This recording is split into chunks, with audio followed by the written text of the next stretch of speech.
Hello and welcome. Hello and welcome. I think I'm going live. I think I'm live. Hello, how you doing? Evening all. Welcome to the Astro Flower, and we're going to be going into auras and things like that today. So for the next sort of like 20 minutes, you'll hear me babbling on, talking about auras,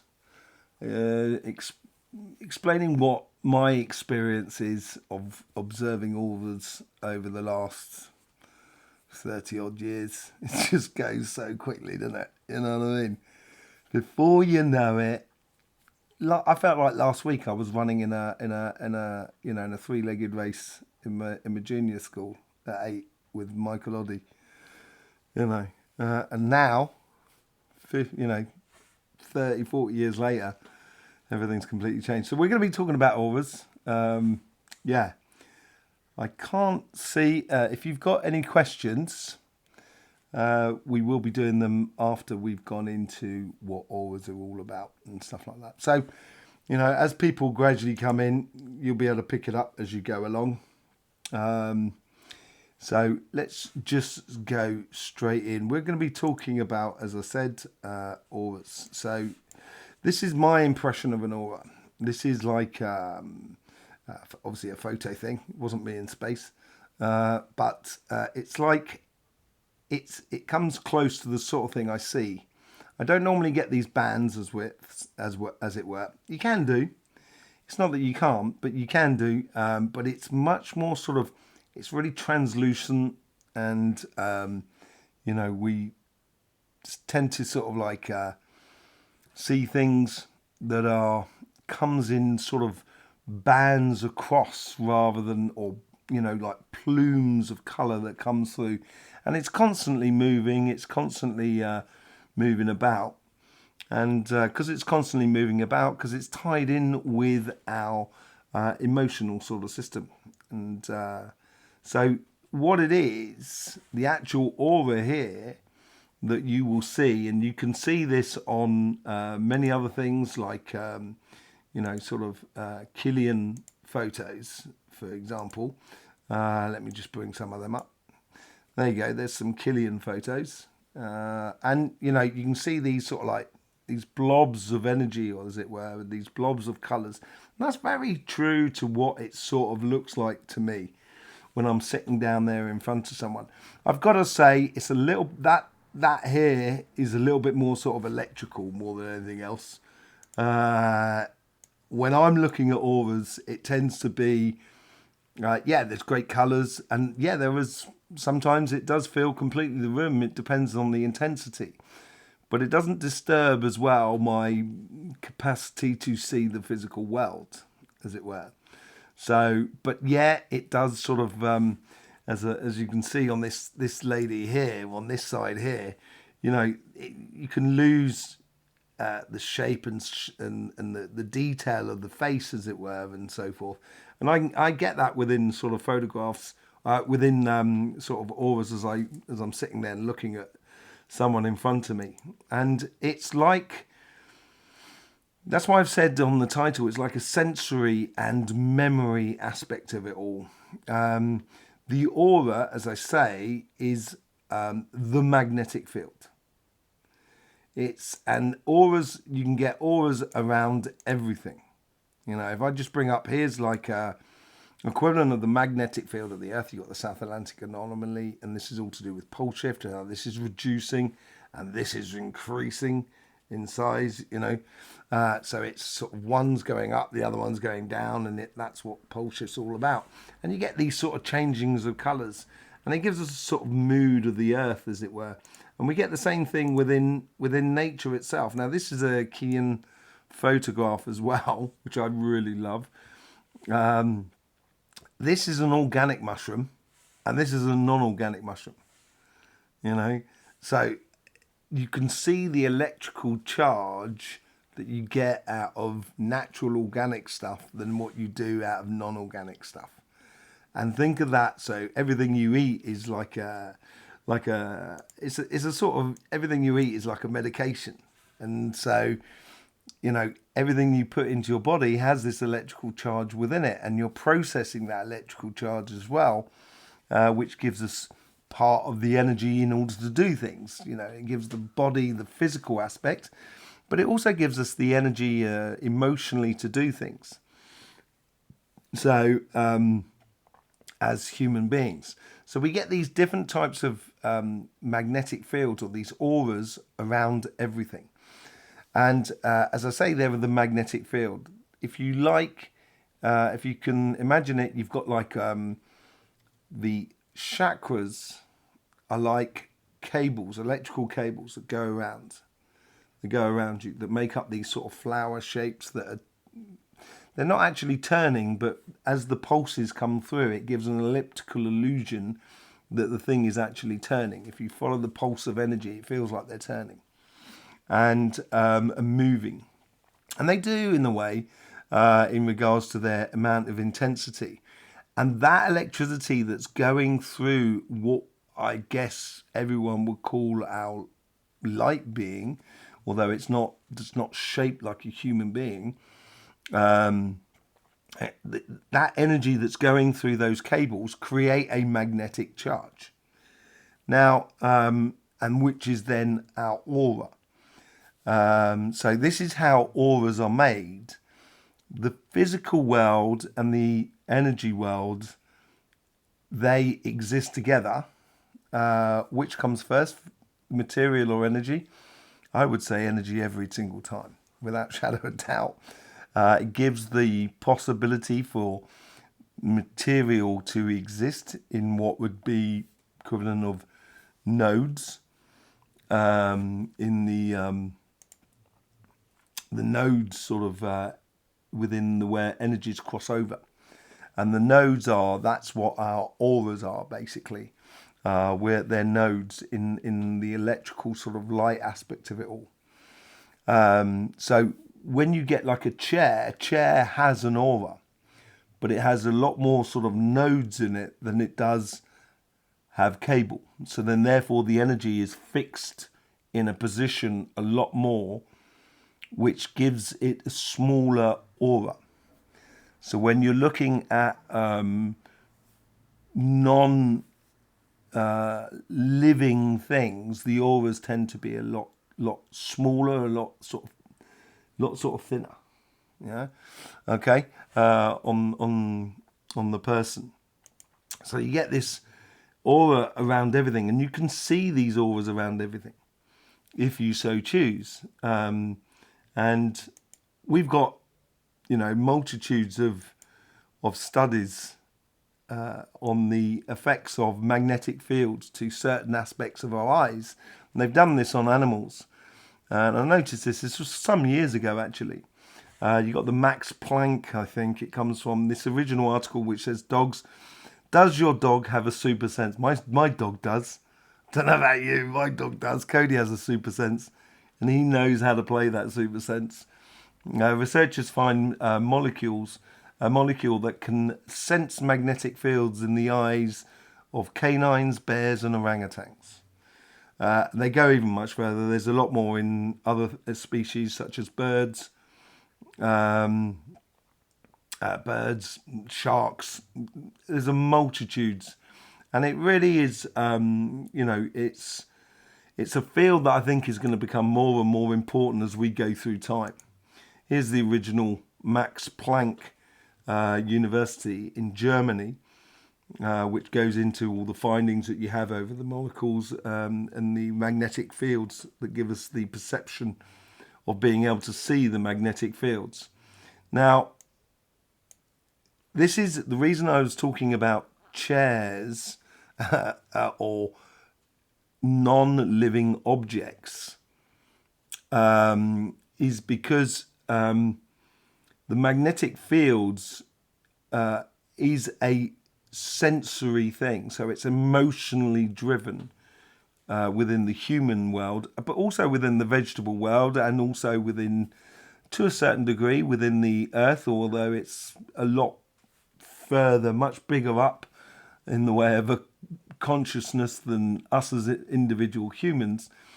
But it's the reason it's really tight is because there's no interaction on the way back. It just takes a form and retains that form.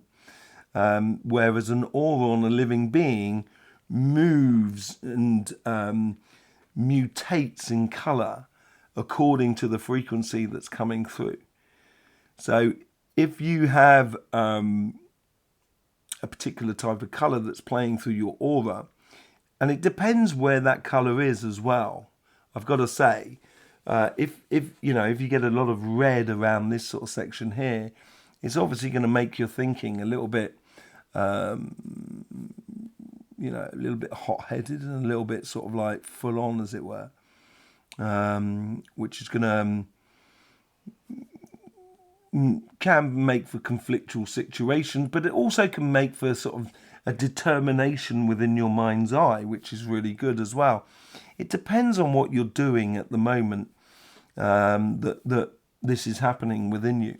So as the chakras are activated, together they make a particular type of color. So let's say we're mixing sort of solar plexus with the heart.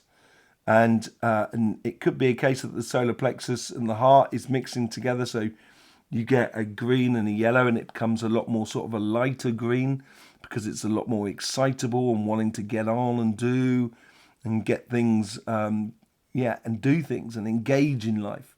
So you get that sort of color that sort of also sort of comes along with it. But it does also move in intensity of where you are. Or what you're doing in life. So you get like the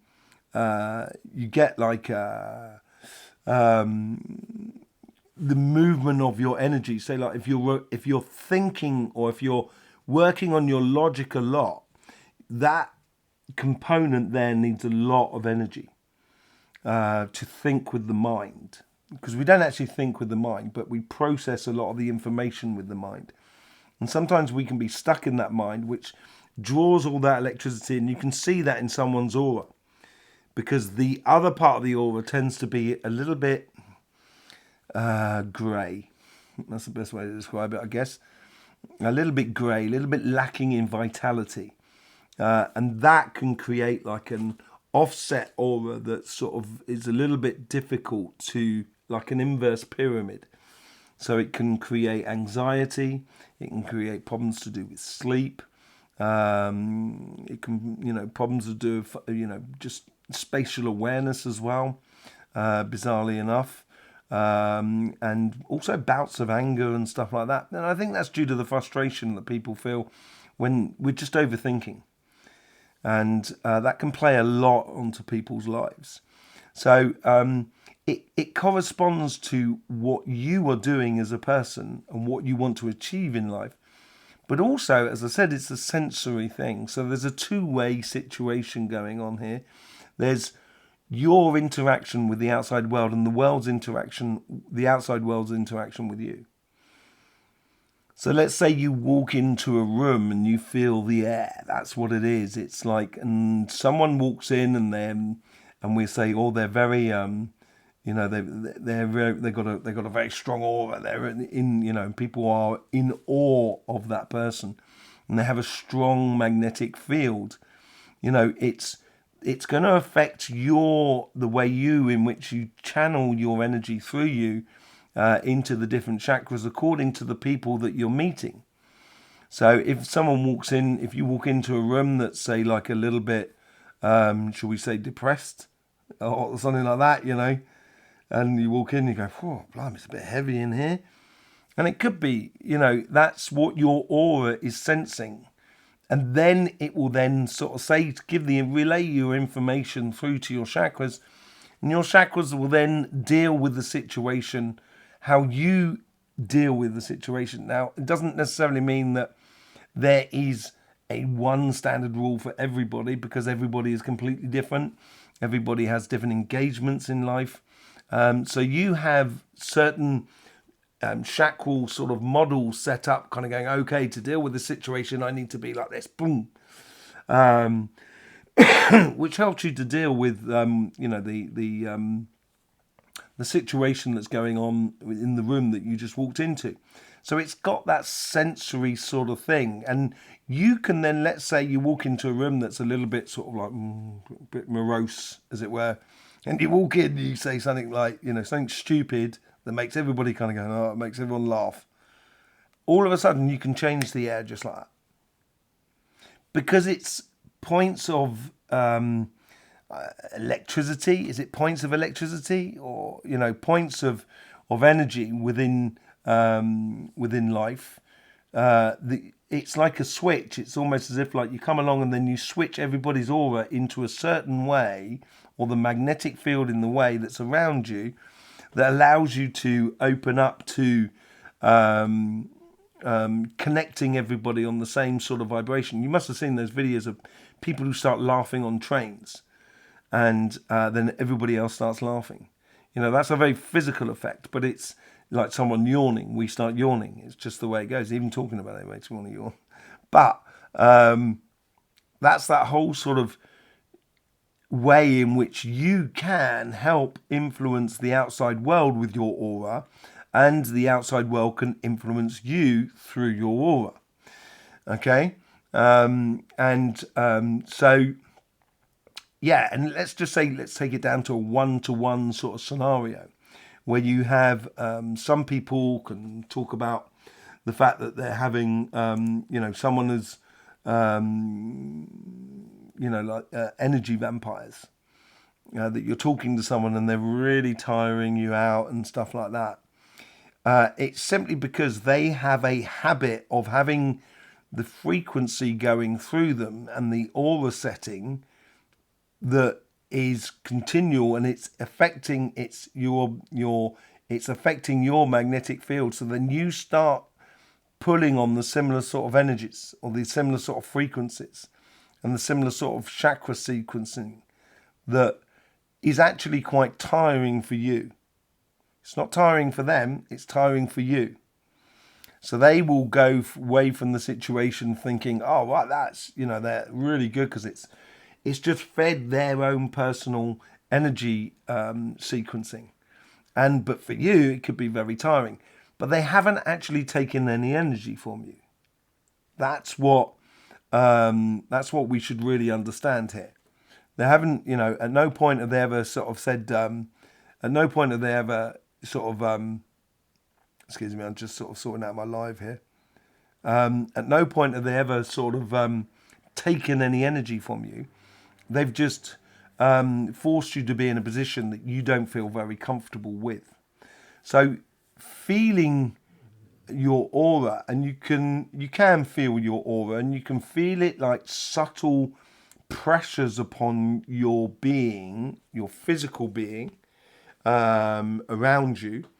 And you can feel where that sort of energy is coming from. Once you can start seeing auras, then you can see it before it's actually really affecting your aura. And that's when you can position yourself so you don't really find yourself in an uncomfortable position energetically with another person. And so let's get on to seeing auras. How can we see auras? Aura, because you're looking at a magnetic field, and when I showed you earlier on. Let me take you back to that sort of scenario. So let me take you back to that article there. They're talking about. Let me go back to the other one because it's a little bit more sort of like simpler, as it were. They're saying that study reveals magnetoreception molecules in the eyes of some animals. This may let dog-like carnivores, some primates, to perceive magnetic fields. I'm convinced I see magnetic fields. A molecule may work similarly to light-activated internal compass for birds. And yeah, you can feel magnetic fields. There is no doubt about it. But seeing auras for humans is a little bit more sort of complicated. Let me go back to the... I'll tell you what. Let me go back to plant auras, okay? Because I think this needs to be said. Plant auras, they have a certain degree of emotions in their life. It's not that they're not emotional beings, they are emotional beings, but they also have a very calm, long-term view of things. You know, they see much further than the end of their branch, as it were. And when you look at plant auras, you tend to only get blues and reds within their aura. It tends to be this and the sort of sacrum area. Energies that come through on plants. So you've got to interact with that with trees. It's got to, you've got to take your time. Things are really sort of goes into deep and depths. But when you're dealing with a human, you have the emotional voyage of being with another person. Could be out for an evening or so forth, or just spending time with another person, or being with other people you don't even know. And that changes a lot quicker. So when we're looking at auras, excuse me, we have to be ready, because there's that emotional component. I always say to people, energy will show you what you're ready to see. If it shows you everything, it might confuse you a great deal. So it tends to show you sort of small layers that are no bigger than, hang on a second, let me get that right. They're no bigger than that around the body at the beginning. And then you can increase it, and eventually you can see it in the whole room in a way, because it goes for 2 or 3 meters from your body, really. And the mixing of colours between 2 people is, is quite extraordinary. The actual energy of 2 people, they meet like soap bubbles, as it were.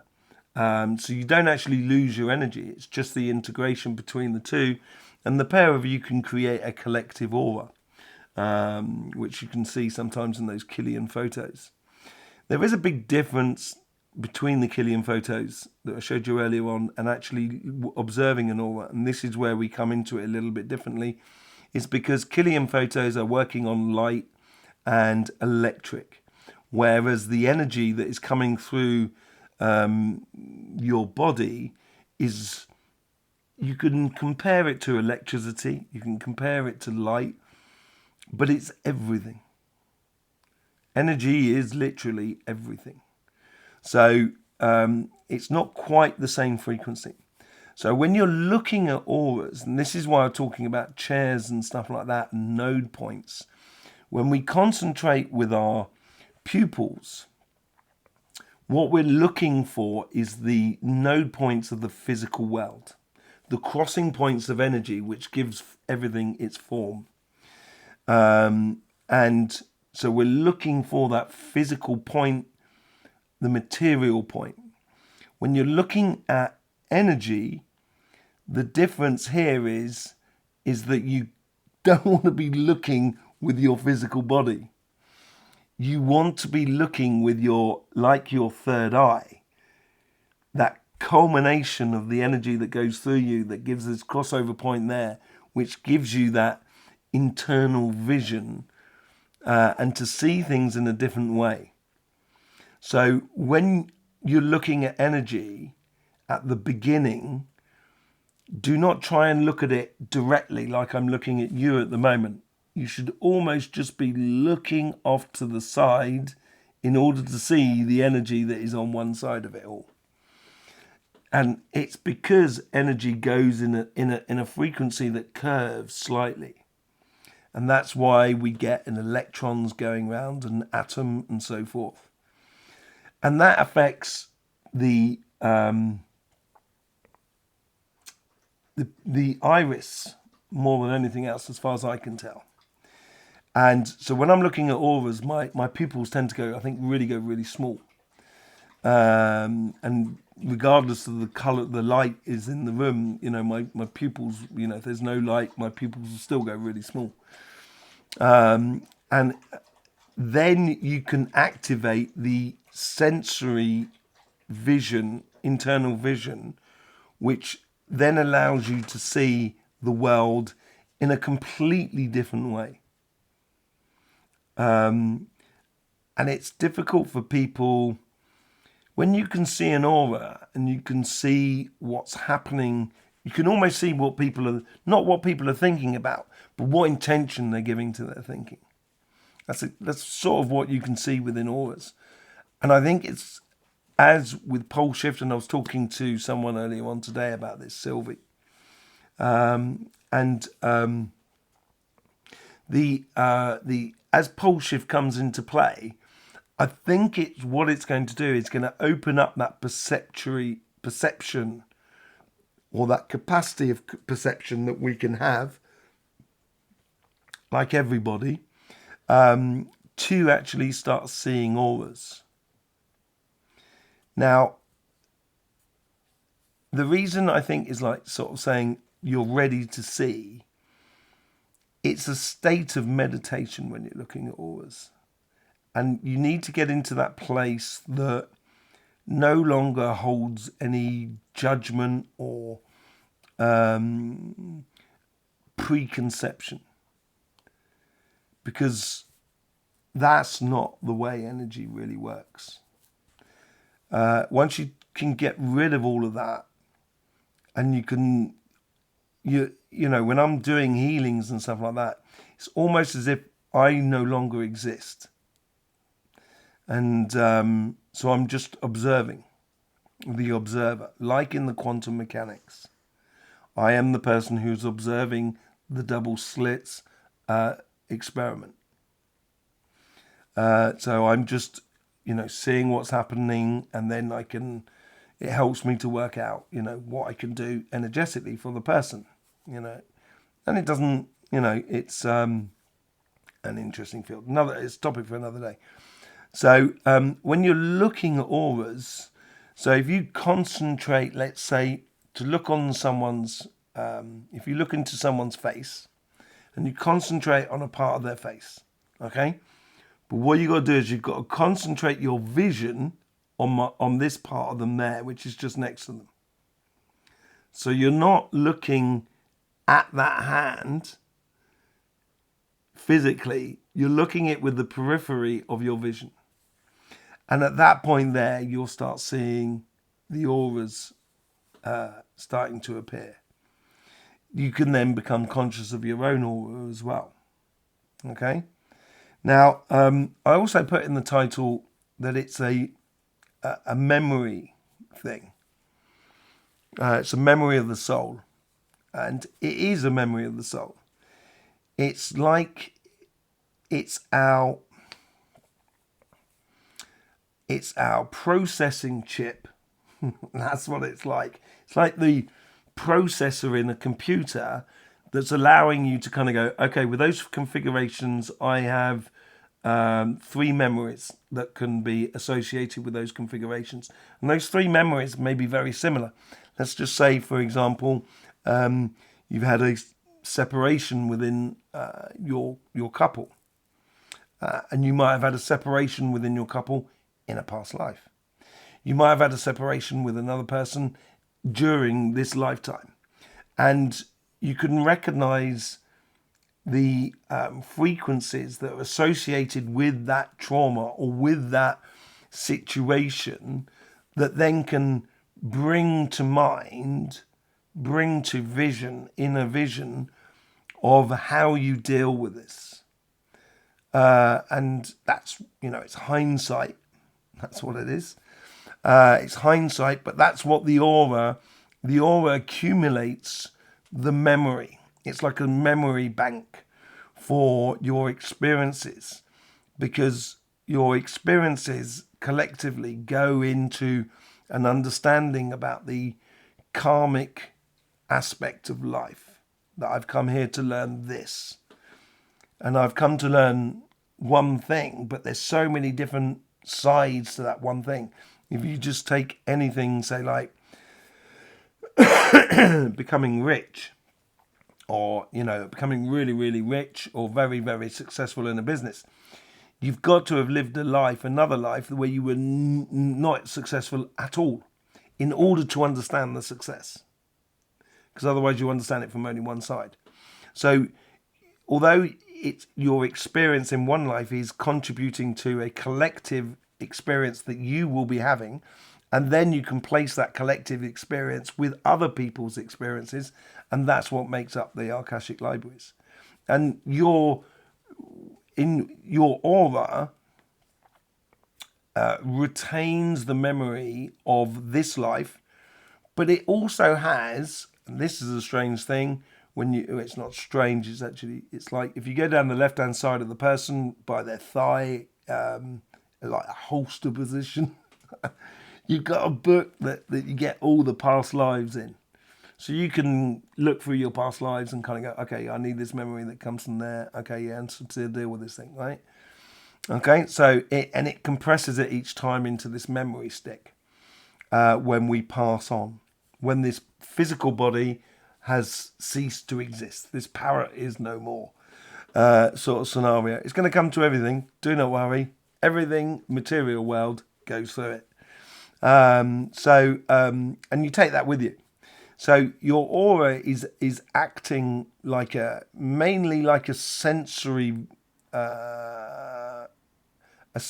tool to assess the things that are around you, but also as a sensory tool in order for you to affect the things that are around you. I think that's really important. And then the second thing, it acts as a memory a memory component. If we talk about your body, your physical body, and we talk about the physical molecules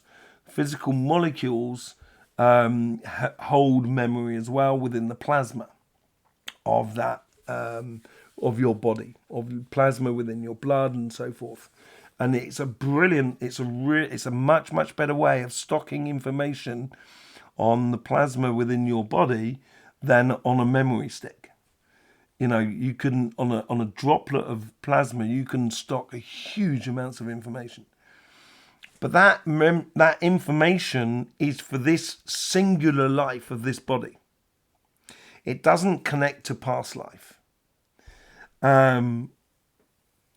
What the connection can be through is through your aura. So your family conditioning within your family will condition a situation within you that is a trait of that family.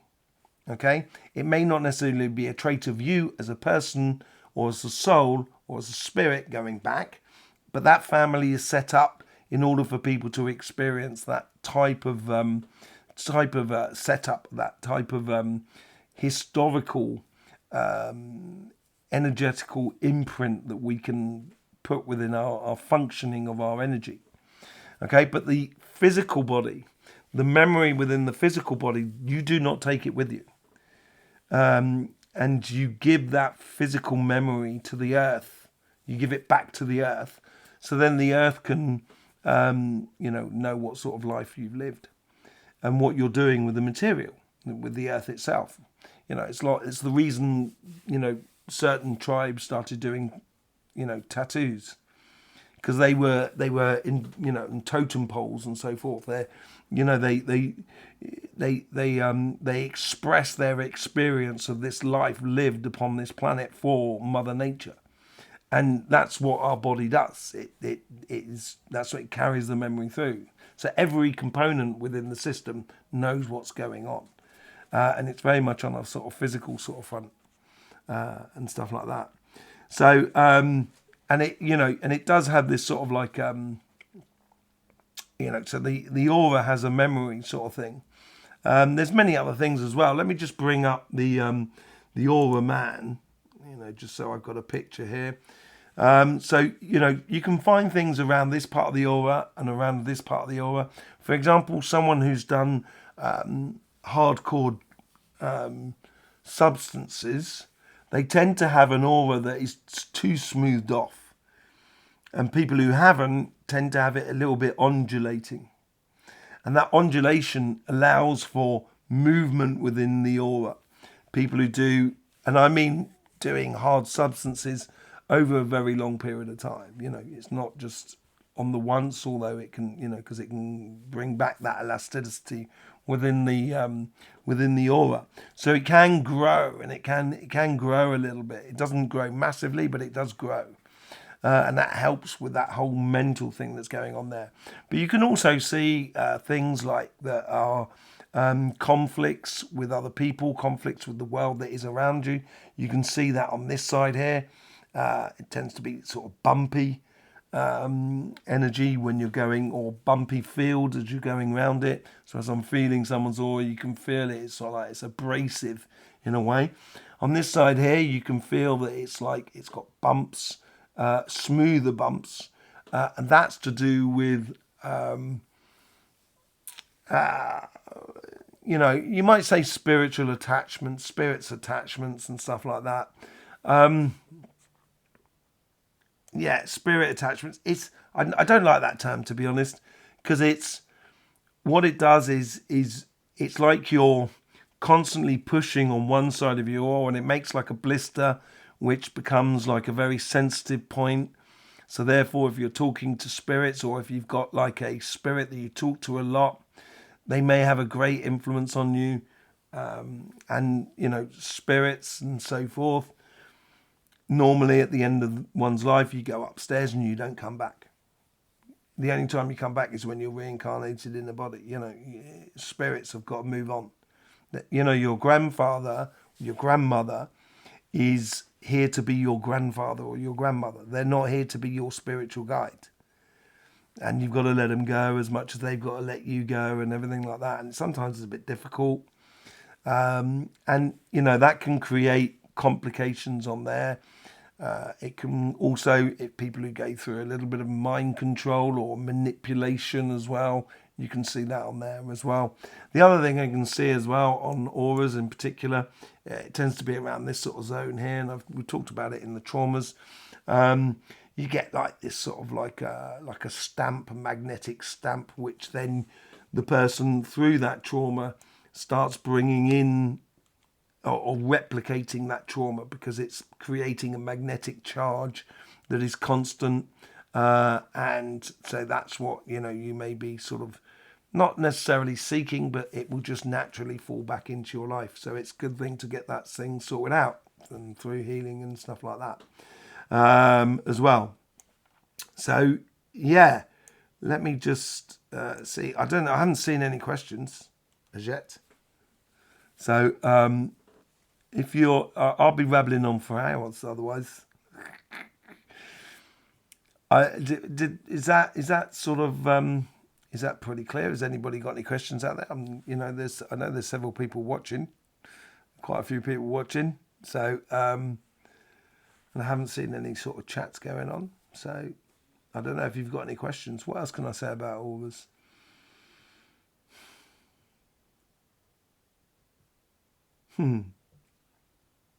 Halos. I tell you what, halos. Let me show you halos, shall I?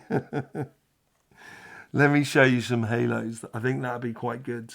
I've got to find it first. I'd like to find it. Where are you?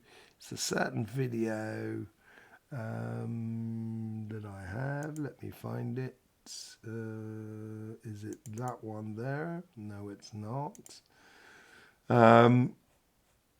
It's how to. Here it is. Yes. I've just got to punch it through the. Let me punch it through the. Let me punch it through the OBS.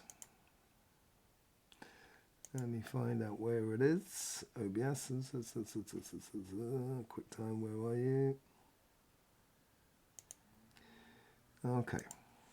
Let me just bring up this. You can find this video on YouTube. I've downloaded it because I've wanted to use it in several videos that I'm going to be making. But let me just show you what's going on there. What happens is like, let me explain it. You have your consciousness, which is, you have your crown chakra. We're going to go in a bit into chakras because like no one's actually asking any questions, but that's fine, I guess. You have your crown chakra, and it's like a cone. It's like a hat, like a cone, as it were. And inside that Let me get it a bit lower so you can see it there. Inside that cone. Oh, look. Inside. Let me go to my man. Let me bring my man, my aura man back up. There we go. That's a bit better. Okay, so it's like a cone that goes like that. Okay, and it goes all the way round, obviously. Yeah, and inside that cone there is like, it's a like extra cable that make up a labyrinth. And as you need to increase your consciousness at one given point, you use that consciousness as an extra sort of chakra in a way that allows your crown to sort of like go sort of a lot larger. And when it's really working at full consciousness, you know, you should be able to see. You should be able to see. Excuse me. You should be able to see auras, crowns. So let me just bring up this video here. This video here is this gentleman here's got a plasma ball. It's not an electrical charged plasma ball. It's just gas, and it's done with magnetic fields underneath. And let me just find, where's my cue? There it is. Let me put that up there. So in here, in the middle of the ball there, you can see there, he makes this plasma ball by bringing it all into flow. You can see the energy that's going through it here, and it's going through those little dots, and that's when you make the magnetic field go into one complete circle, and that is enlightenment, basically. If you think in the terms of energy, that is enlightenment. You know, so it's, you can't really hear it at the moment, but he's sort of saying as he changes the electrical flow, because there's an electrical flow around this section here, as he changes the electrical flow, that's what then makes those dots and makes the circle of energy complete. So, you know, that's a bit like how you would see like a crown or a halo on someone. You know, that's where the possibilities are. So you can see a lot with energy when you're looking at auras. And you certainly see a lot with energy when looking at auras. I don't think there's any questions. Oh, yes, there is. There's Glenn. Hiya, Glenn. Hi, can we cleanse our auras to lightening the load of life?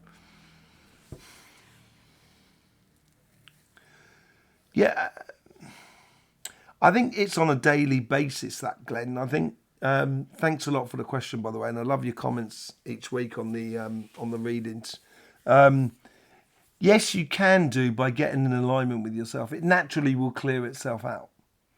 Can you cleanse on, say, like on the things that I was talking about, the shudderings on the side? Okay, so if you're caught in internal conflicts, mental conflicts with people or situations, I always, there is a little tool that's very easy to use. At the end of the day, sort of half an hour before you go to bed, you sit down, you take it easy with a cup of tea, you know, you allow your body to relax. And then you just ask yourself and you sort of say, you know, how did I think today? You know, how did I reflect upon life today?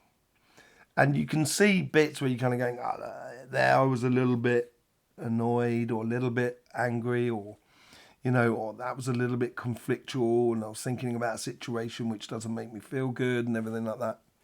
And what you can do is very simply is you can turn around and you can say, bring me back that thinking. There's no point in me thinking like that.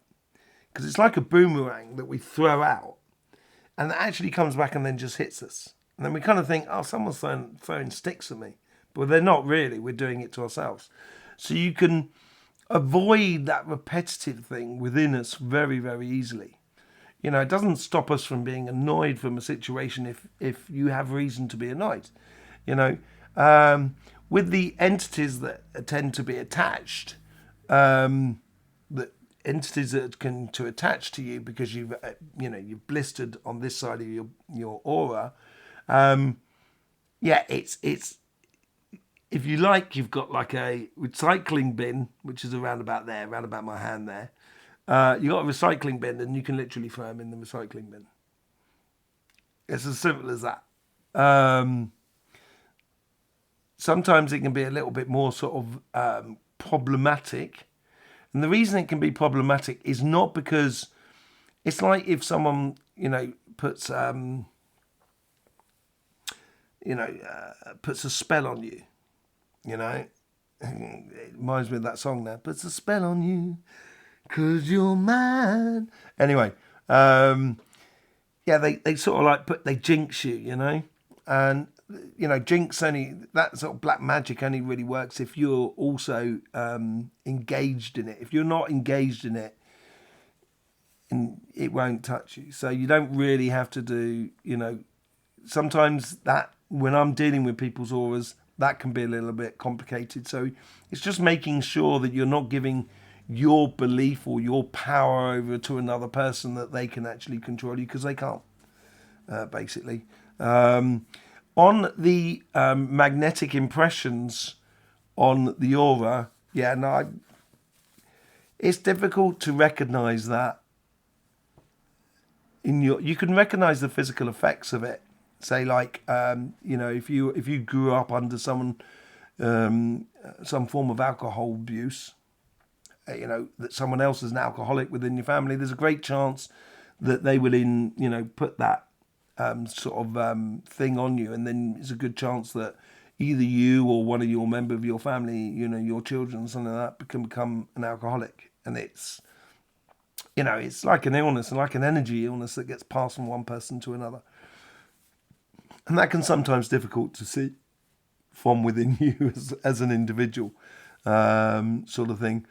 But cleansing your aura, you should do it on a daily basis in the way that you should take at least 5 minutes, 10 minutes out just to observe the world and kind of, connect with everything that is around you. I think that's the best way to clean your aura, because it makes a frequency from within that's rejuvenating. It's like when I'm doing healings, I'm constantly channeling a type of energy that I don't get tired from healing. Some people talk about when they're doing healing, they get really, really tired. It's because they're trying too hard, I think. But I don't actually get tired. I tend to get almost like a real clarity and a beautiful type of vision and energy. Really, it's really nice. It's a very neutral energy, after that sort of thing. So it has obviously, it cleans my aura in a way, but I also, I use tree energy, like tree auras, in order to, so like an energy of a tree will have a certain frequency. So when I can recognize that frequency, I can reset my energy if I need to through the frequency of a tree. And some people can do this with crystals and stuff like that. But I find a tree, you find a local tree. Just look out your window, you'll find a tree. And you can square yourself off with that energy there. So you can clean your energy like that. Lighten the load in this life. Lightening the load, yeah, sometimes if I was you, Glenn, engage in life in a way that is not taxing for you, that is a fair exchange. And if you find that the life around you at the moment is taxing you, then there's not a balanced connection between the two, and that side of things is that your aura, once you get into that sort of like, I'm following my path, and I want. And along your path, you'll have lots of other people who are following their paths, and their paths are next to your path. So you meet lots of people and everything like that. You engage in life, but you're only engaging people who are, sort of like have a frequency that corresponds with you. So you eventually you get in a situation where things that your aura will protect you, because in a way, you'll get situations that arrive within your magnetic sphere that your aura will just turn around and say, nope, don't want nothing to do with it. And it'll let it roll off your back like a bead of water rolls off the back of a duck. So that's another good way of sort of finding out, helping you and your aura to keep things all really sort of clean and stuff like that. So yeah.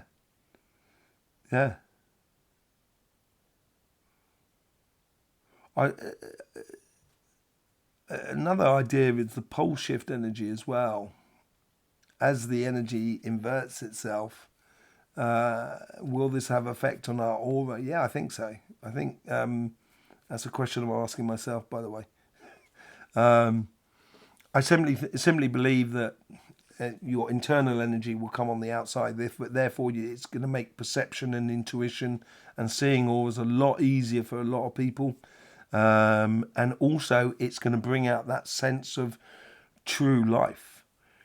Because that is what we're going to need as a sensory sort of aspect, where our aura is almost inverting. So it's not so more sort of physical, it's more sort of in line with opening up to the evolution through the common sense revolution that I keep whittering on about. Yeah.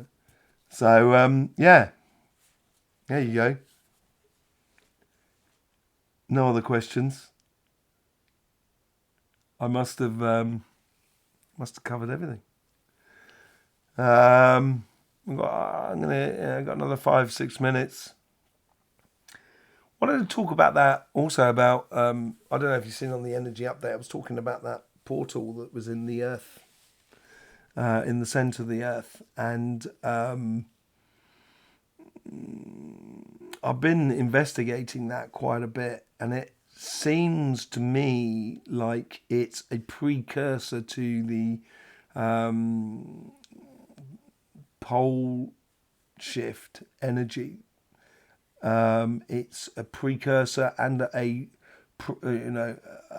aftercursor. Many thanks to so good. Oh, thanks, man.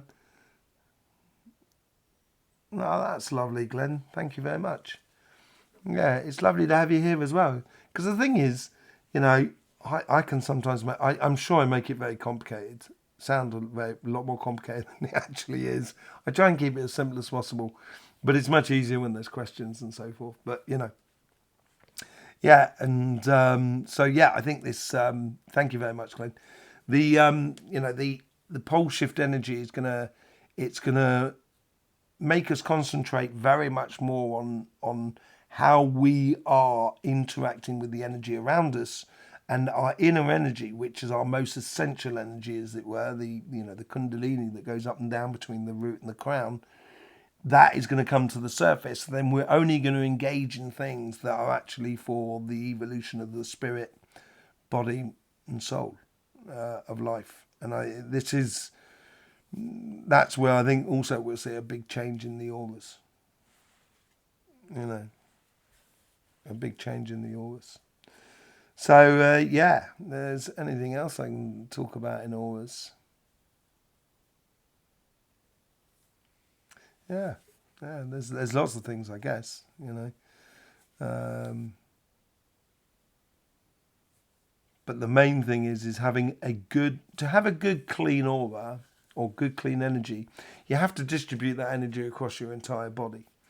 And it shouldn't be just concentrated on that section there. That seems to be the biggest problems for people, that we using our mind too much, and because we're using the mind too much, we're not listening to the body, and therefore we get complications that come into play because we're not listening to every aspect of it all. Because energy is not just about one thing. It's never about one thing. It's an accumulation of lots of different things. So, yes, there you go. Blimey, do you know what? Yes, there you go. I will speak to you soon. I guess I'm going to say love you and leave you for the time being. Thank you very much for being here with us. I hope you do enjoy it and all of these sort of things. Lovely to have all your support and everything like that. And I will see you maybe in the week for the energy update and also for the readings on Thursday and Friday. In the meantime, thank you very much. Don't forget, life should be fun.